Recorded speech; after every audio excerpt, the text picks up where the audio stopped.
Welcome to the Fatherhood Fitness Podcast. I'm your host, Anthony Pluff. Each week, we will cover various topics that dads struggle with in their fitness journey. I'll give you actionable steps that you can apply right away, not only to take back control of your own health, but so you're able to be a better example for your kids too. All right, welcome into this week's episode of the Fatherhood Fitness Podcast. Today we have Devon McCuen on. Devon's going to share with us a wide variety of topics from his knowledge of working in various fields, but I'm going to let him introduce himself and then we'll get started. Hey guys, I'm Devon McCuen. I am a health and fitness coach, nutrition coach like Anthony as well. And he invited me on to share a little bit about my past history with alcoholism and coming out of that and kind of how it ties into the health and fitness stuff. Yeah. And so that's kind of a topic, I've brought up a little bit on the show before, but not really too much. I think alcohol is something that has become very normalized in our society. And I say has become, I think it has been for, a very long time. And it can become a problem with a lot of people and they don't even realize it. And so obviously you have firsthand experience about that. So I'll kind of let you share your story and then we can go from there. Okay. Sure. So when people think about with the stigma, alcoholics and addicts, often they think about, there had to be some trauma or some kind of history that led the person to be there, right? And for me, that's just not the case. I grew up in an amazing family, had everything I needed and wanted and more. And, it just kind of progressed this way. I knew that when I took my first sip of alcohol at like 14 or 15, that I liked it, right? And for the next, I guess it would be close to 20 years, my life kind of revolved around it. Mm-hmm. Through high school, I drank a lot, and but high school was the kind of thing where I was forced to show up by my parents, so I did just fine.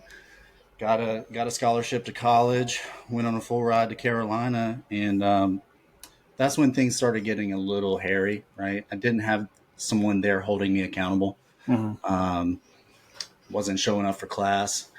I did show up enough, though, to finish. It took me 5.5 years. And moved to Charleston, continued drinking more. Drugs did get involved a little bit, but that was never really my thing. It was always the alcohol, man. And I met my ex-wife in Charleston, working in Charleston, and we decided to move back to my hometown of Anderson, South Carolina in 2016 to open a restaurant with my parents. And I would say that's when I crossed that line. You'll hear a lot of alcoholics and addicts talk about crossing a line, and once you cross it, you could never come back. We went up there, and for about a year, we're opening the restaurant, and we had a lot of free time on our hands. That's when the morning drinking started. That's when the withdrawals from the night before waking up and shaking started. So I would drink to stop those. And it kind of progressed pretty aggressively from there. I can honestly say I don't remember 2016 through 2019 very much. I spent a lot of time in and out of treatment, detoxes, hospitals. This disease almost killed me. First couple treatment centers I went to, I went in with a desire to want to change. But I really went in with the mentality that if I just go through the motions, these people are going to fix me. And that's just not how it works with alcoholism. I like to say it was almost the perfect storm of when I got to my third treatment center in January of 2020, that I was so beat down and done with it that I got there and I was fully surrendered, right? I was like, whatever these people tell me to do, I'm going to do. And I was lucky in the fact that I pulled up that day, and these guys that I'm still friends with to this day, like almost talk to on a daily basis, they greet me. They're happy. They seem free, right? And I'm talking to them as they check me in, and at the time they had like 6 months or a year sober, and at the time that seemed unattainable to me. Mm. Um, but I wanted what these guys had, and I remember going in and sitting in the room. It was called A Room, on the second bunk that day, and sitting down and just bursting out in tears, and feeling just completely hopeless because I wanted to change, right? I wanted to stop drinking, but on my own, I could not do it. I had been trying for the past 4 years, and I just could not control it. Mm. And I made the decision that night to take in everything that these guys at the time, the treatment center I was at, I say guys because guys and girls are separated. Mm-hmm. That these guys told me, right? And it just so happened that that night, when he's still one of my best friends to this day, was doing the 5 o'clock meeting that night.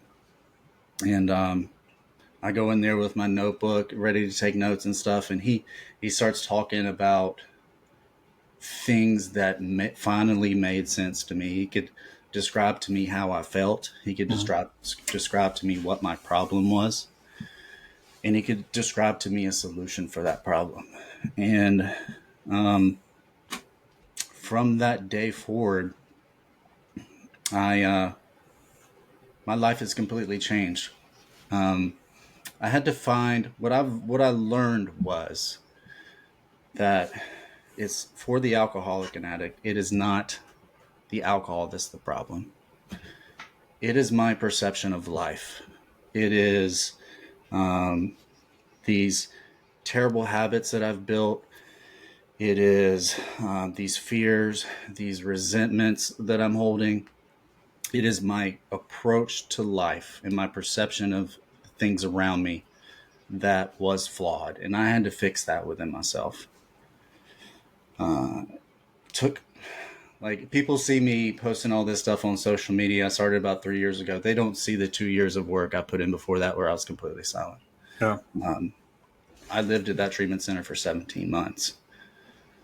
Like I said, it was the perfect storm of complete surrender and wanting to change something about myself that almost felt like an innate part of me for an alcoholic. It is normal to drink. That is our normal, right? Mm-hmm. So I had to go in and look at these character defects of mine, right? What is it that about my perception of life and my personality traits that is causing itself to manifest as me basically drinking myself to death? I had to learn to recognize those things as they crop up and take contrary action to them, right? Learn how to live a different way. And that's a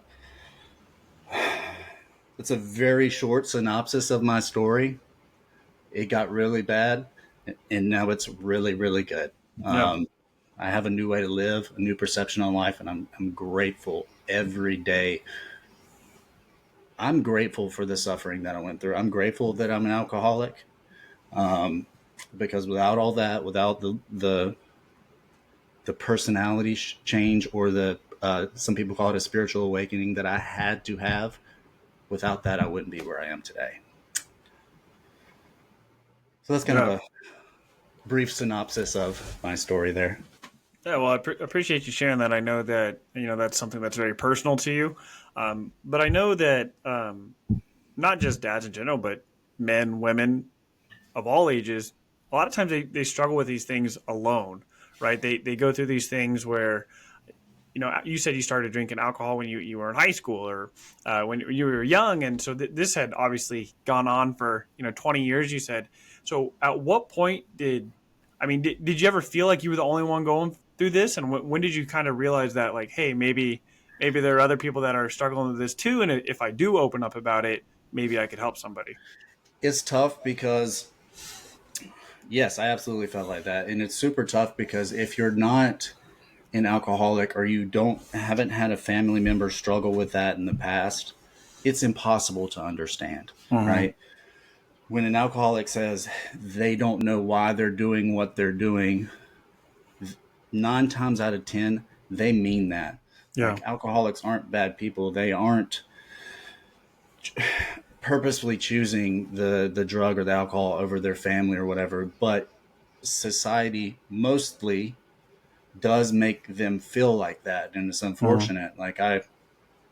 I lost my wife because of my drinking, and she had every right to leave. Like, it's my life was consumed by it. She was Mm-hmm. protecting her peace. Um, my parents, God bless them, I mean, they did everything they could.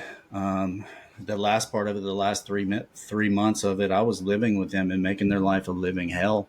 Mm-hmm. And it eventually got to the point, and I'm grateful for this. And my fiance now, she's in recovery too, will tell you the same thing about her parents.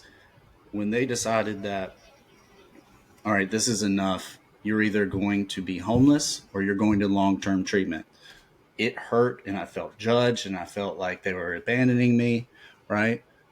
But them deciding to protect their peace and force me to go in and make a decision. All right, I'm either going to be homeless or I'm going to go give this another shot, and really, really try this time,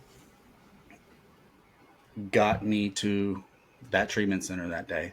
The Mm-hmm. same thing for my fiance. They kicked her out, right? She ran for a few more years, but it eventually led to a place where we ended up in the right spot.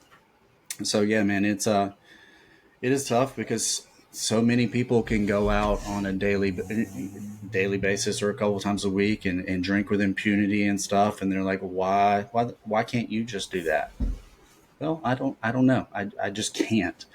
Um, Alcohol is especially tough because it is so normalized in society, right? Mm-hmm. And if you can have a drink and go about your day, um, and not ruin your relationships, not lose your jobs, and all that's not ruin your health, then by all means have a blast with it.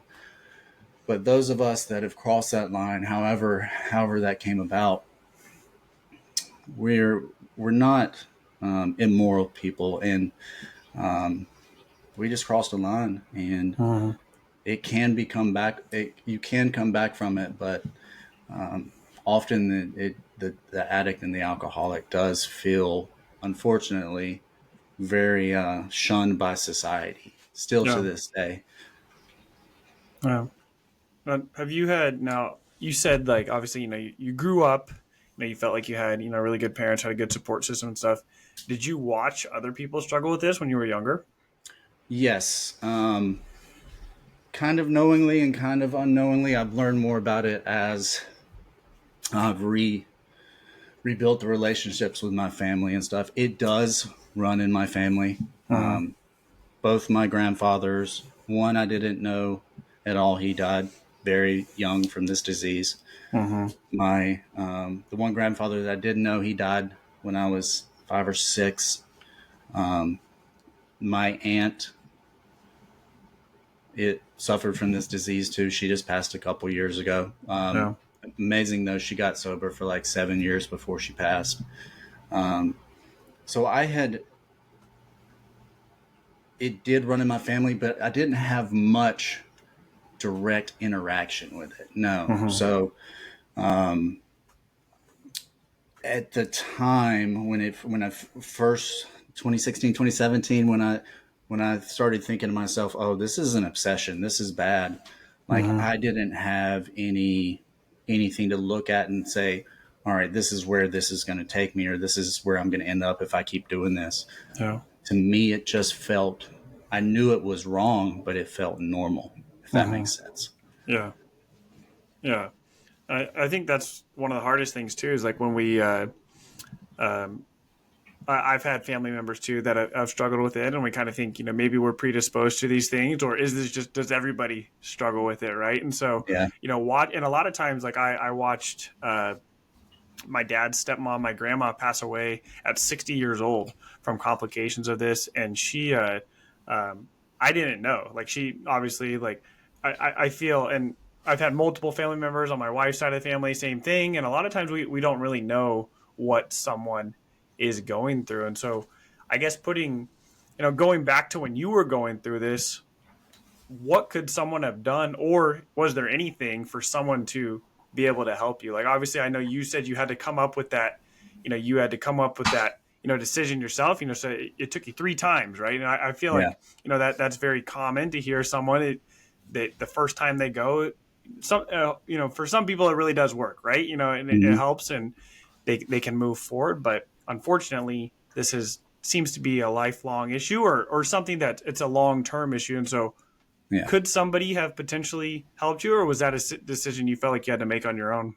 Honestly, I don't think anybody could have told me anything, right?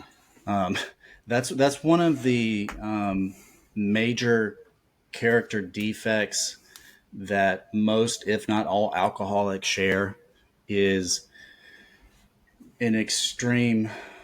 We call it self-will run riot, right? And that's something that you have to overcome. We think that, like I said, we think that what we're doing, even though we may know it's weird or bad, or not everybody else is doing it, it's normal to us. So when people come at us and tell us, this is bad, we may, okay, yeah, it's bad, but I'm not Yeah. stopping, because this is what you'll hear a lot of alcoholics and addicts say, that they feel so uncomfortable in life, right? They don't feel like they fit in, and Yeah. their drug of choice makes them feel that way, right? Mm-hmm. That was absolutely true for me.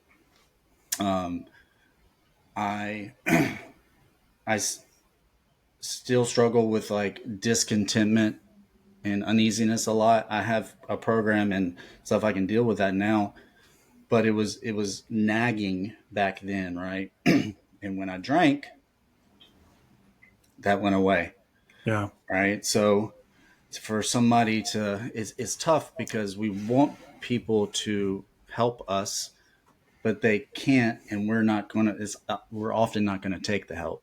Right. What it often takes is somebody that has been through it, right? That was Mm. the game changer for me. The first 2 treatment centers I went to, and doctors and therapists, they try their hardest, right? They try their best. But this is a very, very confusing disease for everybody. Mm-hmm. When I got to the 3rd treatment center, everybody that worked there was in recovery. There were Okay. examples of, this is how you can live a life of freedom, right? It's going to take complete surrender, but, um, and that's why I think that for an alcoholic or addict, working with somebody that has been there is so important, because the ones that haven't, we get that feeling of judgment, even though they may not be judging us. Mm. Like those doctors and therapists that have made a decision to work with alcoholics and addicts, no doubt in my mind, they truly care. Yeah. But it's hard for us to see that. Yeah. I don't know why. It's so much harder for them to get through to us than somebody that comes to you and says, hey, I was a fentanyl addict for 10 years. Now I love my life. This is how we did that. Let's try some things with you and see if we can make this work. It gives you a little bit of a feeling of acceptance, and like what we talked about earlier, feeling a little judged and stuff like that. Sometimes Mm-hmm. you get that from it. And that was the big aha for me. Yeah. And I hear that a lot, especially, one of my uncles struggled with this for, most of his life. His dad, my mom's stepdad, actually passed away before I was born, due to alcoholism and stuff. And my uncle struggled with this for years, and he was in recovery, and he was helping teach other people as well. And that is something like what you said there it takes somebody going through it in order for Mm-hmm. somebody currently going through it to actually understand what's going on. And I think that's one of the biggest reasons why, I asked you to come on here, because this is a topic where, we could probably all sit down and make a list of people who struggle with this right now. Mhm. And then that list is probably going to be so much bigger, because there's a lot of people going through it that we have no idea. They haven't been able to come to terms with it. And I remember you mentioning earlier where you said, you took a drink and it made you feel more accepted. It made you kind of feel more at peace. And obviously, the alcohol, a drug of somebody else's choice, is going to fill a need, right? They're doing it Mhm. for you wouldn't keep taking it if it wasn't solving a problem. But Right. then, the solution becomes the problem. And so now, One hundred percent. it's been 5 years, right, since you've been sober now. And so how have you helped kind of fill that void? For me, it was a lot of I have to find peace in just living life. I have to be able to find joy and fulfillment in little things, right?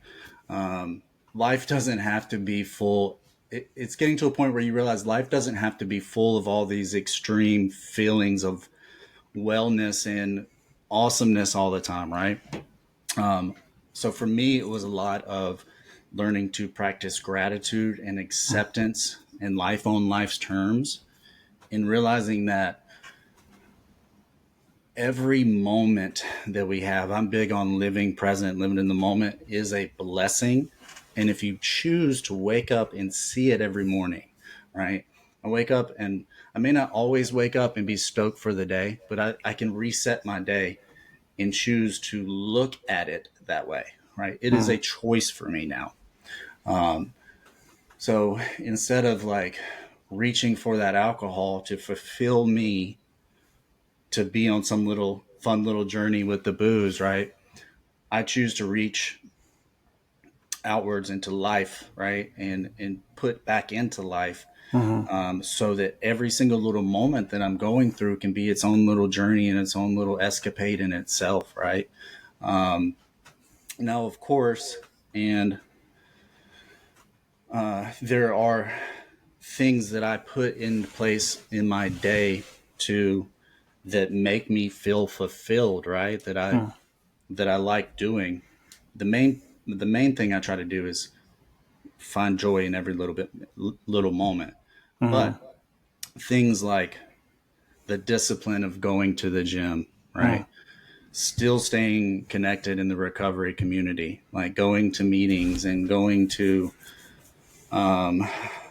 chair meetings and going to commencements of treatment centers that my fiance is a part of, and then just rekindling and making more important the relationships that I burnt down. Mhm. Like I'll find any reason to go on a trip with my fiance or go see family or something like that. Yeah. Um, those things, um, the discipline of the exercise, rekindling old relationships, and then finding peace in every little moment. Mm. That's what I've filled my life with, and I wouldn't want to live any other way now. Yeah. Yeah. And you said, staying connected to, the community, right? The community that helped you, have your life back, right? Now, Mhm. when it comes to like fitness, nutrition, a lot of times people will hire a coach and they will see great results working with them one on one. Your clients will come work with you, and then they go out on their own, and that accountability fades, and all of a sudden the results start fading. And so for you, is this something, being involved in that community, is this something you feel now that you've, kind of gotten back to where you want to be, is being involved in that community something you feel you'll need to do the rest of your life? Yes, and I will honestly say that it's not something that I always want to do. Right. It's part of that. Like I have to wake up and reset my day a lot Yeah. to see the goodness in it. Like there are some people like my fiance, she loves going to do that stuff. Like she eats it up. That's not always the case for me, Hmm. but I can 100% say with 100% certainty that every time I do it, I feel better Mm. about my circumstance, right? I'm able, me being 5 years into this thing now, like I'm able to share my experience, strength, and hope with somebody that's newer in it, and I can get something from them. And then I see the people that are further along than me still kicking and still showing up to meetings. Um, you have to have that sense of altruism for this stuff and wanting to help others. Mm. That's a big part of this. There's nothing, there's truly nothing like the fulfillment you can get from altruism, which means helping others, right? Mm-hmm. That is a big part of my program that I work now. Um, and there's nothing like the sense of fellowship and feeling like, okay, I'm not alone in this stuff. Mm-hmm. I'm not always wanting to go seek it, but I do. It's a discipline thing. Like it has to be with health and fitness and all that stuff. Like I don't always want to show up, but I'm at a point now where I know that this is just something that Devon has to do for the rest of his life. Mm-hmm. So I'm going to show up knowing, playing the tape through in my head that, all right, I may not want to go do this right now, but once I do, I'm going to get that little sense of fulfillment or re-urgency for recovery and sobriety and stuff. So we keep showing up, man, and we're going to continue showing up. God willing, right? Like I'm sober today. Can't guarantee I'll be sober tomorrow, but I can get a little bit more insurance, right? Right. By showing up for Yeah. those that need me and showing up for myself too, right? It's got to be a little bit selfish with this stuff. Mm. I know I need it, so therefore I go do that. Yeah. Yeah. Now you've so obviously you have your own, fitness nutrition company right now. You're working with clients. You mentioned before we started recording here that after you were in recovery, you started working in addiction recovery as well, right? And so, if you don't mind, just kind of telling us a little bit about how that process is. How do you go from the process of being a patient to being the one helping others, and then how you went from there to getting into health and fitness? Okay, so the treatment center that I went to that I got sober at was a place where you can go. It was a 3-month program, Mm-hmm. and after your 2 weeks, you get a job. I got super lucky in the fact that I had come off owning a restaurant, or still owned a restaurant at the time, and they needed kitchen help, right? And so on my 8th day there, I started working in the kitchen. Didn't want to because, I had been working in my restaurant and drinking myself to death, but they asked me to. And when they ask you, say yes. Mm-hmm. Because I knew these people that were asking me were doing something right. Mm-hmm. So let's humble myself and let's do what I need to do. So I started working at the treatment center on my 8th day there. Now it wasn't a paid, at the time it wasn't paid. I was just Mm-hmm. paying my rent there. And eventually, like I said, I lived at the treatment center finished the 3-month program, decided to stay on as alumni. And eventually I ended up becoming the kitchen manager there. I did that for close to, I think, like 3 years, 4 years, almost 4 years. I can't say that I loved it, right? I didn't want to be in the kitchen, but I knew it was good for me, and I knew it was going to lead to sustained recovery and building relationships and stuff like that. Mm-hmm. When I got sober, like fitness had always been a big part of my life when I could stay sober. Like my mom is someone that goes to the YMCA in Anderson almost every day of her life. And I saw Okay. that in her, and I started going to the gym. Obviously the alcoholism took me out of it a lot. But as soon as I got to the Owl's Nest, the last treatment center, they have a little weight pit outside, and just weights in mud, basically. I was out there every single day. and I started getting I got my phone back. I was able to use the internet and stuff like that. And I started, it gave me something to work on and obsess over, kind of, to take up my spare time. So I started studying this stuff as much as I could. I started working on myself. When I went into the owl's nest, I went through periods of my alcoholism where I'd get really fat, right? I got up to like 230, 240, 240 pounds. This time when I went in the owl's nest, though, I was at the point in my drinking where I was not eating at all, just living on vodka. So I was like 165, 170 pounds, which is small for me when I got there. But within the first 3 months, I was back up to my normal 195, 200 pounds. People kind of started asking questions, right? What are you doing? Can you show me some stuff? Can you help me with my fitness stuff? So I did. My first venture into that was, she was my friend at the time. Now she's my fiance. Her name's Elle. She's in recovery for fentanyl and crack addiction. She has almost 5 years herself, and she came into the owl's nest at probably 90 pounds, and in her first year of recovery got up to over 200. So she's like, will you help me? I did. We got her down to where she's at now, like 145. Right. People saw that. My first client ever, I say client because he's like, let me hire you. I didn't let him pay me. He runs the store there. Mr. Bill, he wouldn't mind me saying his name. We took him, and this was over the span of like a year and a half, but I took him from like 310 to 180 or so. Okay. And then I just slowly, people saw that and they're like, what the hell is going on? And I started, we were sitting there one night. She's like, why don't you start a business? So I had no idea what I was doing, right? I got on, and this is how I used to do it. I'd get on Twitter, and I put a little post together, screenshot it, and then crop it, because I didn't know how to use Canva. I didn't know how to use any of these tools that we use now.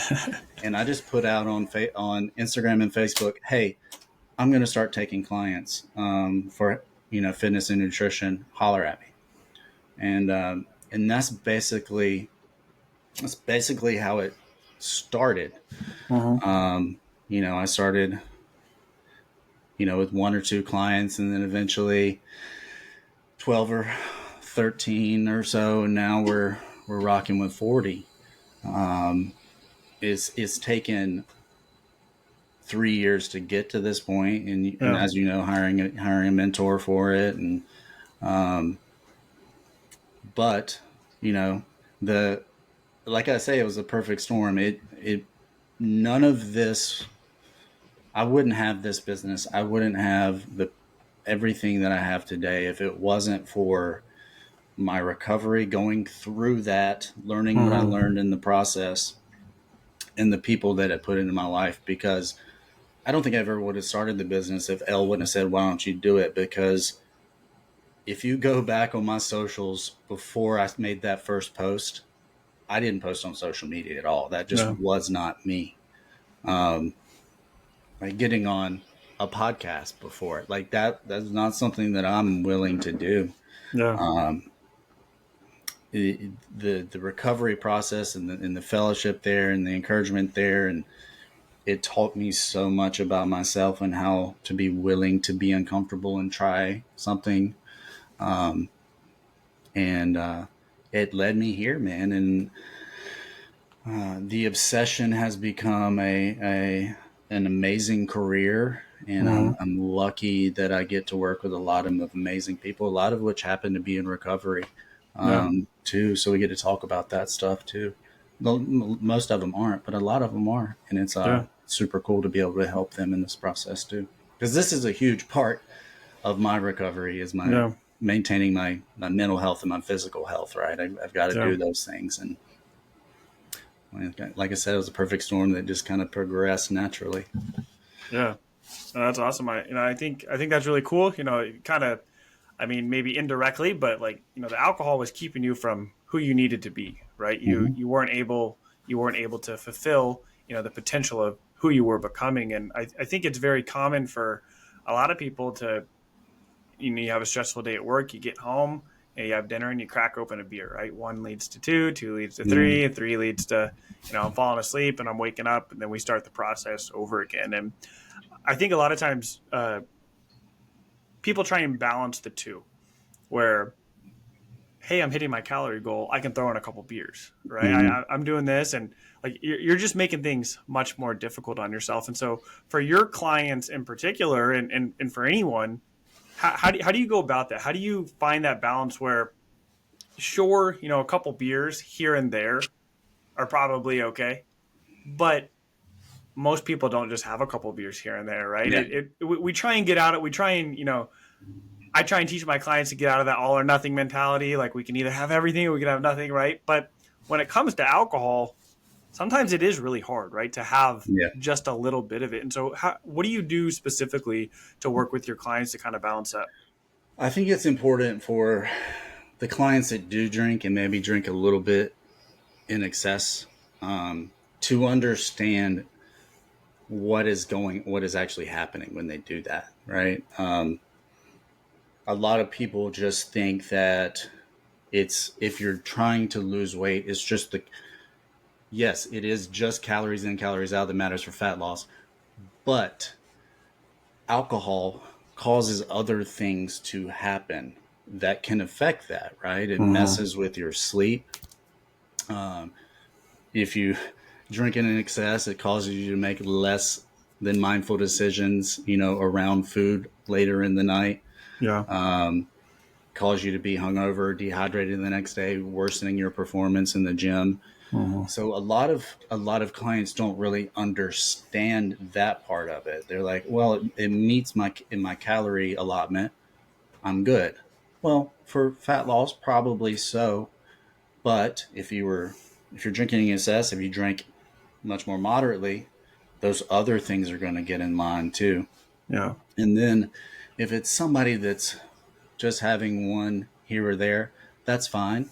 But if you can just have one here or there, you really don't need that either, right? Yeah. So it's about having those conversations with people so that they understand what what is causing physically to happen, Mm-hmm. and hoping that they can get to a point where they understand that and they can begin to make decisions around alcohol a little more mindfully, whatever they may be. If they Mm-hmm. choose to still drink, so be it.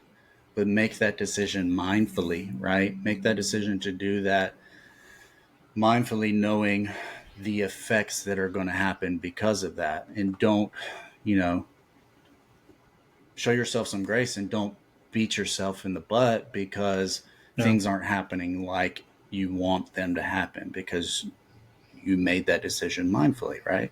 Mm-hmm. Um, so that's kind of the way I approach it. Right? Let's understand what's actually going on, and let's work on your mindset around it. If you're going to do it, make the decision mindfully. If you can work on not doing it, then that's pretty badass. Like, I was obsessed over alcohol, and I um, haven't had a drink in over 5 years, Mm-hmm. and I don't think about it at all anymore. And for somebody that just drinks casually, it's much easier to do. Right. Um, but again, if you're just drinking casually, it's okay. Just make the decision mindfully and be aware of what's Yeah. going on with your body because of that. Yeah.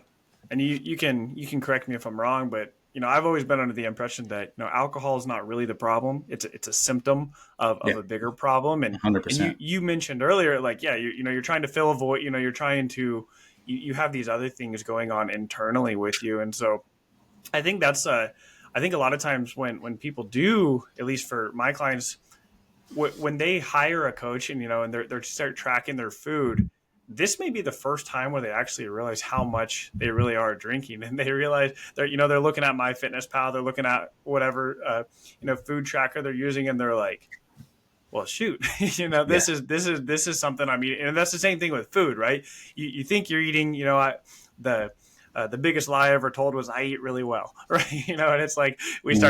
we start tracking things, we understand what's going on, and the same thing goes for alcohol. If you're honest with yourself, I mean, that's a good thing. If you're being honest, you're tracking your actual alcohol intake, but it can be really eye opening, right? Because I think that's where the awareness comes on, and like you said there, if you are choosing to drink, be mindful of it, right? Mhm. Understand what's going on. If you're having a couple drinks every once in a while, not that big a deal, but we have to figure out how can we prevent it from being a couple drinks a few times a week to a couple drinks every single evening.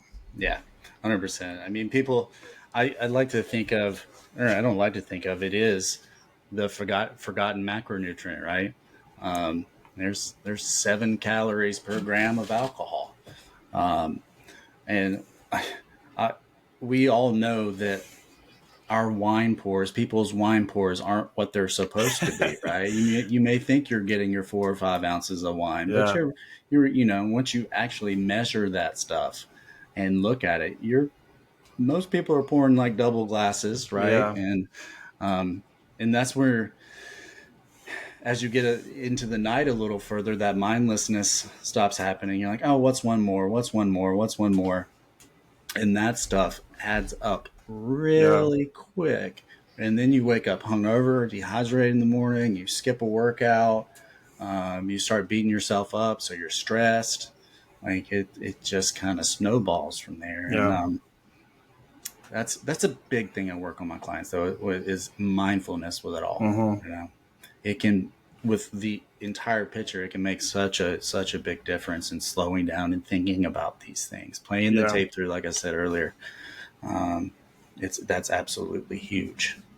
Yeah. Yeah. And I think the mindfulness around, the size of your drink is important. Like Hmm. I remember um, when my wife and I were in Mexico on our honeymoon, we had these desserts there, and they would bring out the dessert, and I don't know, they seemed really small to me, and we were eating them, and I was like, man, why are these so small? And then it kind of clicked with me. I was like, this is probably what an actual serving size of dessert is, right? We don't need these huge. And the same thing goes for alcohol, right? What's actually a serving size of what we actually eat? Like all our portions here are huge. I had a professor in college tell me she was from Mexico. She told me the closest thing that she ate from home from where she was Chipotle, but our portions are just so big, and so Yeah, I think that carries over to everything. It carries over to food, carries over to alcohol, carries over to everything. What we think is normal is actually kind of blown out of proportion there. 100%. And uh, like I like what you just said. What we think is normal, and that's a big part of all of this stuff, right? Like we're talking about alcoholism and fitness, right?